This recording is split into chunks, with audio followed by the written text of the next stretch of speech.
29 ساڵ لەمەوبەر کۆمەڵانی خەڵکی کوردستان بە پشتیوانی ڕاستەوخۆی هێزی پێشمەرگە و شانە چەکدارەکان و ڕێخستنانهێنیەکانی یەکێتی نیشتیمانی کوردستان بڕیاری ئازادی و دەرنانی یەکجاری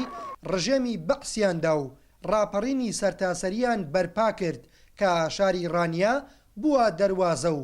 لە کەرکووچی کوردان گیرسایەوە. ساڵی 91 ئەندازیار و بەرنامەی کە دایڕێشت یەکێتی نیشتیمانی کوردستان بوو کە ئەو کاتەی کە بەرنمەیان بۆ داڕێژ ئەو خەڵکەی کە ڕزگار بکەن لە چنجی ڕژێمی باسی ئەو کاتەی کە لە ناوچوو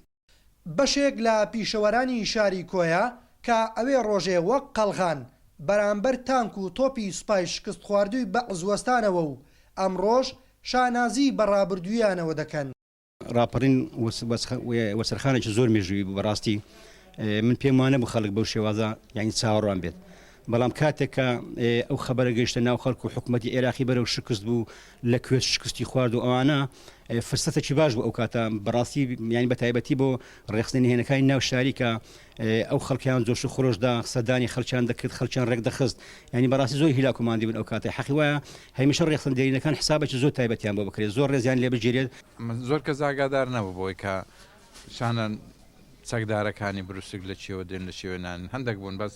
ئەوانی کە لە ناو شاریش بوون لەگەروان تێکڕا هەجومیان کرد و سەر هەموو شوێنەکانیان گرت و وەزاوە 100 عالم خۆشحاڵ بوو، هەموو عالم خۆشحاڵ بۆی کە لەژێر دەستی حکوومەتەشی تۆقێنەر و داپڵۆسێنەر نەزاتی مابوو. ڕاپەڕینە مەزنەکەی بەهاری ساڵی 1991 بووە وەرچەرخانێکی مێژووی بۆ گەلی کورد کە لە سایەیدا ئاشتی و ئازادی بەرقەرار بوو. لە هەمان کاتیشدا حکوومەت و پەرلەمانێکی کوردی لێ هاتە بەرهەم. لا قەزای کۆیەوە کاروان نازم، گەلی کوردستان.